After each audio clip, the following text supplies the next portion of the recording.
Hey guys, what's going on? It's Colin here again, back with another engine video.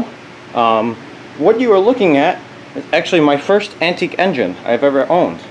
This is a very, very worn out 1951 Briggs and Stratton Model 9.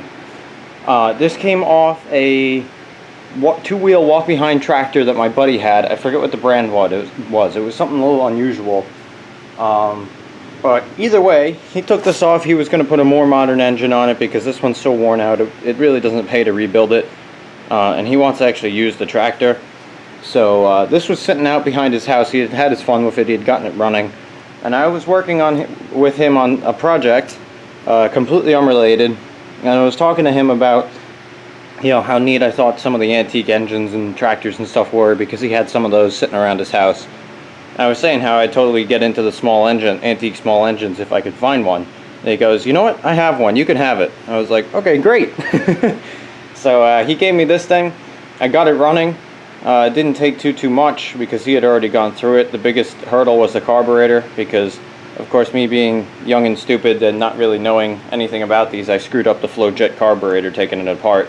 But managed to get it back together and working enough, and then eventually I went ahead and rebuilt it and did it right. But this thing actually runs pretty decent despite being very worn out. There's not a single piece on this engine that isn't probably worn past the reject size, if I had to guess. I mean, I haven't had it apart and like measured out the crank and the bore and everything, but I can tell you just by the piston slop alone and the noises it makes, and even just the throttle shaft itself has a good, you know, chunk of play in it. So I'd be willing to bet that everything is worn well past the reject size. But like I said, it doesn't really pay to rebuild, and I'm not really working it. Most of my engines I go through and I make them completely right, like the Briggs Model B and everything. I put new rings in. If it's worn past the reject size, I'll get new cranks and new rods and whatnot. But this was my first engine. I made it into a cool project, and it just runs so good the way it is, I'm not going to mess with it. What I ended up doing with this was I took inspiration from 805 Road King and their hit and miss Briggs.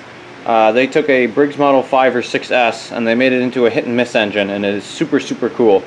I will leave a link to the playlist down below for you guys. But I was always wanting to duplicate that project because I thought it was super, super neat. However, I don't really have the machining experience to make all the parts and everything that they did for theirs. I'm working on that. I'm learning how to use some of the stuff now. I've got myself a lathe, but especially when I was making this, definitely don't have the machine experience to do that. So I was thinking about how I could possibly sort of duplicate that. And then one night when I was falling asleep, it kind of hit me that I could probably duplicate the same thing, but instead of holding the exhaust valve open, I could kill spark. So I went through a couple different iterations, and what I finally ended up coming up with here, which I'll have to show you guys in a second, is off the side of the points there's a wire. That wire comes down, loops around, bends in, and it actually works off the original throttle governor on this, the little arm that would normally control the throttle shaft. And with a series of weights and levers, I've managed to make it so that it actually hits and misses.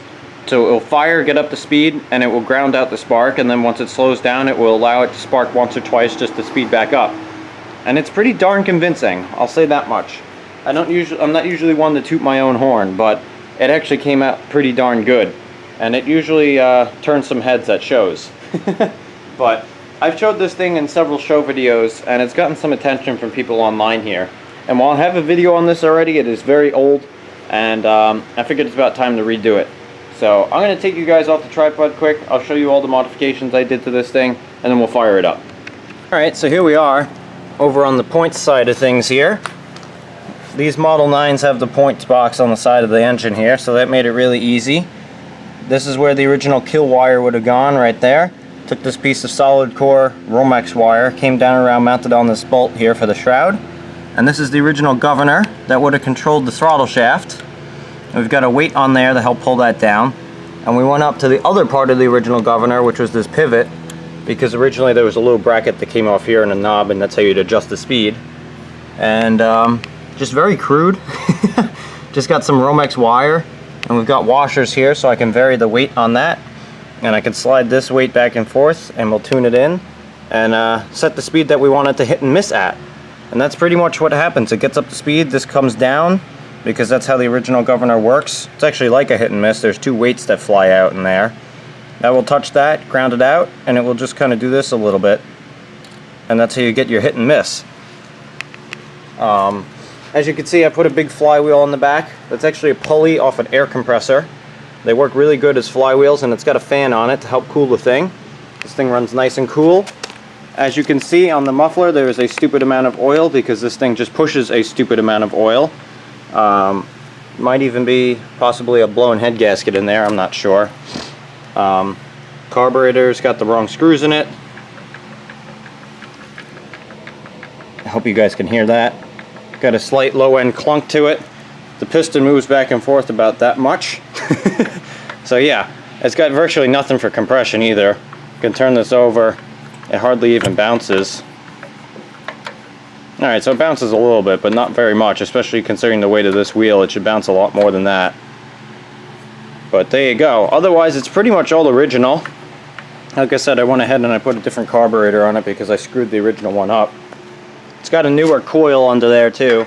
Same Briggs Magnum-matic system, just a new Jeep Chinese coil, which honestly I didn't have much hope for that coil, but it's actually proved to actually run pretty good. It's been pretty darn reliable. So built a little quick skid for it, as I usually do, nothing too fancy. It's gonna get soaked with oil anyways, so there's no need to make it pretty. But anyways, I'm gonna throw you guys back up on the tripod here, and let's fire it up. Alright, let's go ahead and fire it up here. I got the gas on already. Give it some choke. And I actually start this like a real hit and miss. I'll grab the flywheel, whip it over like that, turn the choke off, and she's off.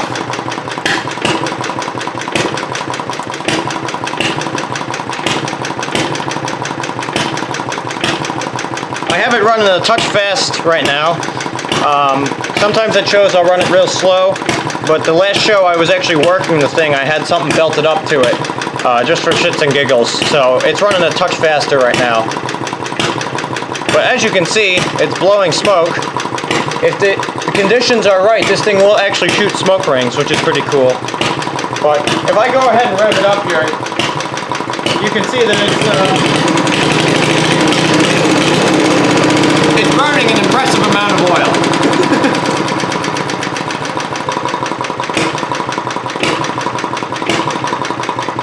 So that's part of the reason I made this into the project I did, is because, like I said, this is a very worn out engine. It doesn't really pay to rebuild it, to be completely honest, because by the time you get all the parts you need and do everything right, it's a lot of time and a lot of money. Oh, there you go, we're shooting some smoke rings now.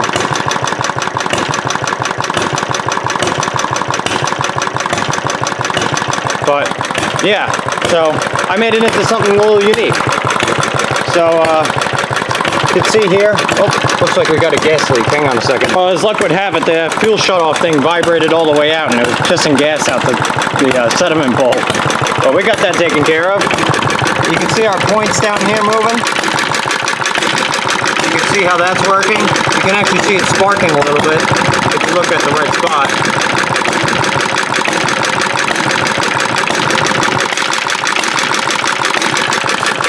Throttle shaft I just have wide open. Yeah, I had the screw rammed in all the way. Just let it sit there, there's no spring on it. Play with your fuel mixture a little bit occasionally. But if I move this, it takes off.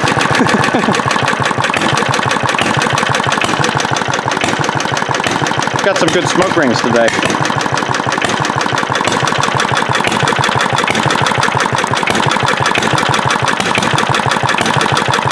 Go ahead and adjust that mixture a touch.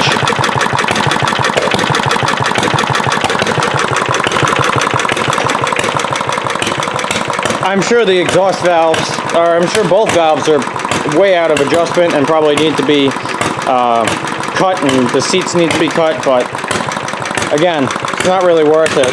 It's a kind of unique showpiece. It just sits here and runs like this all day.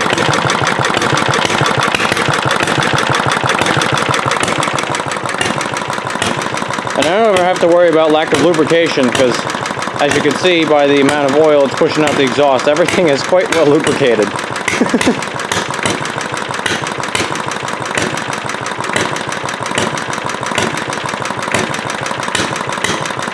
But man, when I did this and I finally came up with that idea and it started running like this, you should have seen the smile on my face. I was so happy to see that this thing came out exactly the way I wanted it to. Man, that's such a great feeling. It seems to be coughing and spitting a little bit. I don't know why it's doing that. Usually it runs a little bit smoother. There we go. Probably the exhaust valve needs to be adjusted.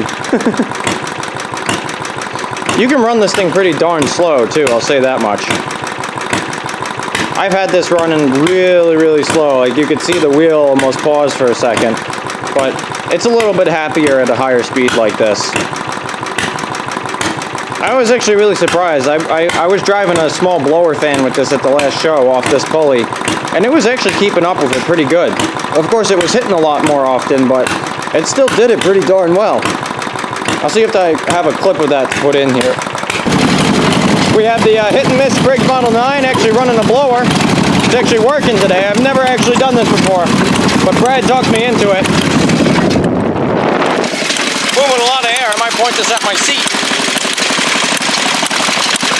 You can hear it hitting a lot more often now. So we got the usual going here, the brake.